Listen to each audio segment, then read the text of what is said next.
All right, let us move on to the next question. Another important question from chapter 2. Derive expression for energy stored in capacitor. I'm doing this question after solving for potential due to a point charge, that is V equals 1 by 4 pi epsilon naught Q by R. I'm doing this very next after that because both have a little bit of similarity while deriving. Okay, so let us move forward. What we do here is we consider a capacitor which is charged. Let us say this is the first plate, this is the second plate. Once you are charging this, after charging, it will acquire charges of plus q in one plate and minus q on the other plate. Okay, so this is a charged capacitor, and this is how it will look like. Okay, so after putting this, we can also write the direction of electric field is this way. Okay, so let me give you a basic thing. I'll just derive first, then I'll give you the detailed way of putting it. The simple logic here is the two plates of the capacitor are there, they are connected to a battery. What happens is once charging starts, okay, the capacitor plate starts charging. Okay, after completely charging, let us say they are acquiring a charge of plus q and minus q. This is after completely charging. So if I take some intermediate point in between the charging, let us say small amount of charge was being transferred. Okay, at some intermediate point I can say the charging on the plates, the charge of the plates is plus q and minus q. Let us show it as small q's. Okay, so potential difference at this particular point when small amount of charge is transferring, let us say it is v dash. V dash is equal to q by c. So this q equals cv. From the basic you get the formula. So next step, if I say small amount of charge dq is being transferred, so that work done to transfer that charge will be given as v dash times dq. dw is equal to v dq. V is equal to w by q is another basic formula. From that you get dw equals v dash dq. So once you get this, I can substitute v dash as q by c times dq. So what we have got here is dw is equal to q by c times dq. This is the equation similar to what we got for the potential at a point. There you got dw is equal to minus edx, isn't it? So here you are getting dw is equal to q by c times dq. Once you get this, now what we do is, what is the total work done? We write down total work done. The total, I'm sorry, uh, the total work done to transfer, or say the total work done to increasing the charge on the capacitor from 0 to capital Q, यानी completely charge करने के लिए क्या चाहिए.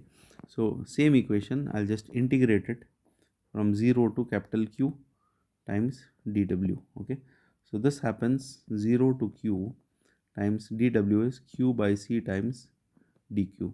So 1 by c comes outside, then you get the integral of q times dq. Okay, once you do this, what happens is integral of q is q square by 2.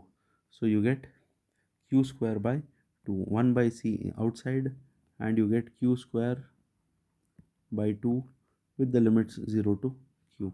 Okay, before applying I can't write capital, so I write q square. Okay, after this I apply upper limit, becomes q square minus lower limit divided by 2. Outside we had 1 by c. So when you solve this, you get q square by 2c. Q square by 2c is the work done. Now again we will tell the work done is stored as potential energy. Work done is stored as potential energy. Okay, after saying this I can write w as u itself. So w is nothing but u. So we get the equation u is equal to q square by 2c is the expression for energy stored in a capacitor. Other expressions also you can write by getting q equals cv. If you substitute, what you get here, the first step is q becomes c square v square upon 2c. That cancels out, you get half cv square. This is another expression.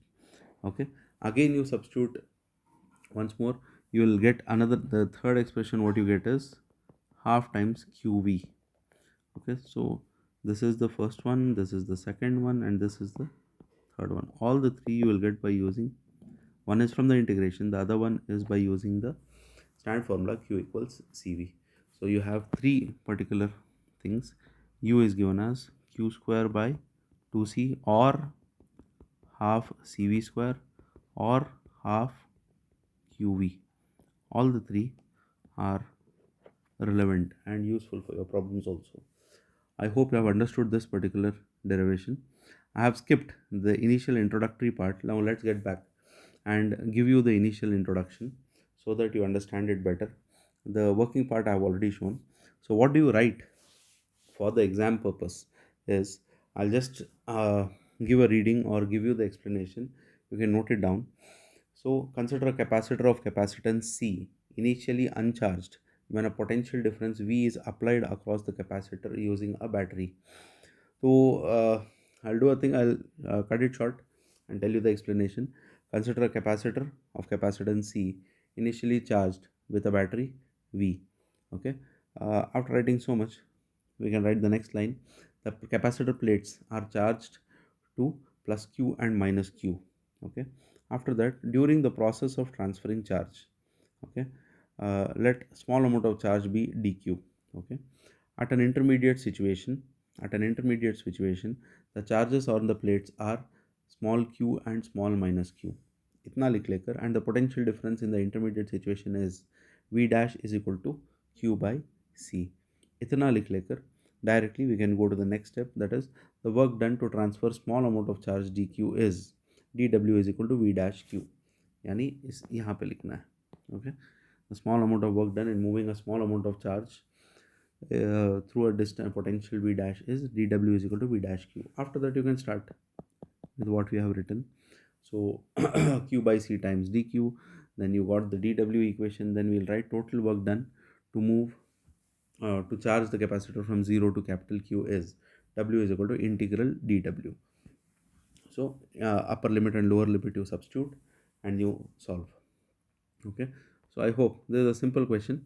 I hope you have understood it. Thank you.